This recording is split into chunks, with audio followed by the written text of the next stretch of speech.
Also, we have the two documentation files, the user guide and functional scope document, as I mentioned before, which are very helpful. Basically contains all of the information needed going forward for the migration tool. So this is the user guide, the first document, and you can see here we have an overview of everything, and we have multiple information about mapping, configuration, running, and so on. And another one, it's the functional scope document, the one that I was mentioning before, with the synchronization of the fields, the system fields and the UDF fields from QC.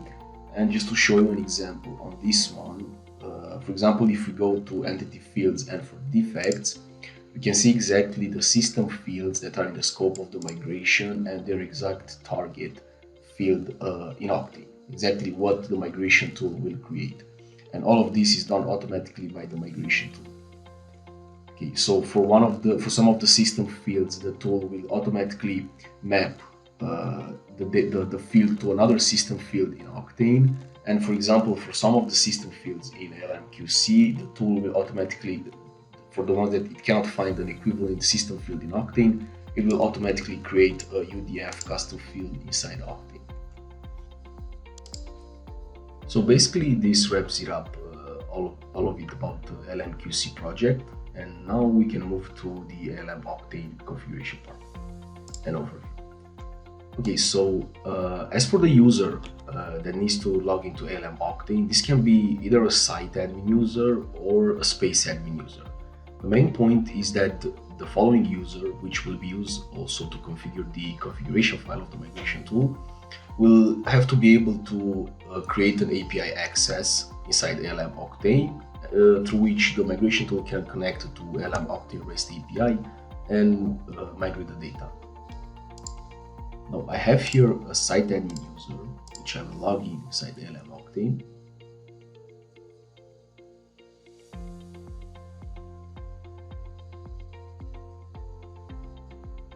Okay, so I have here this space created, isolated to, which is an isolated space. Also, the migration can be done as well in the shared space. The only difference being that in the shared space, the customization will be shared across workspaces.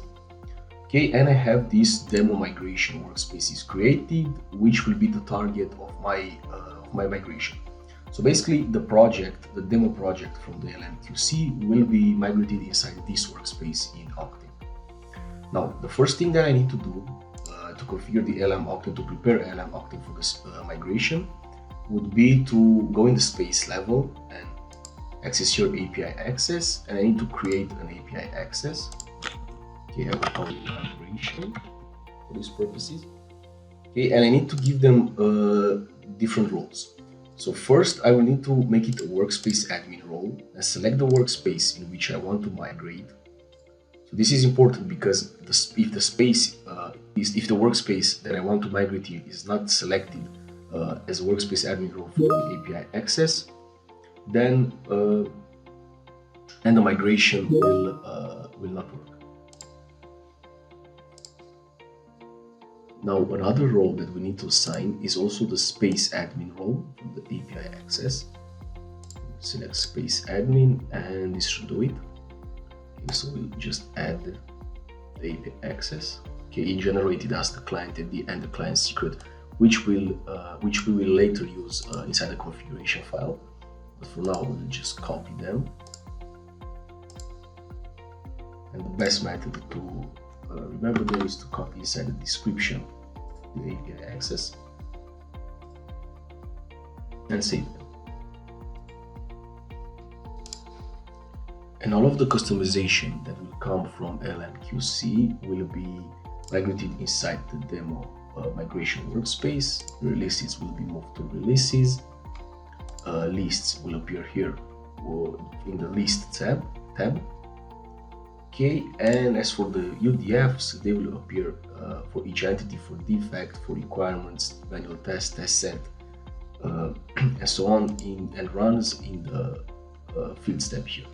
So as you can see, there are some system fields already here existing in Octane, and as I said with the functional scope document, some of them will get automatically mapped to some of those fields, and for the others, a UDF will be created.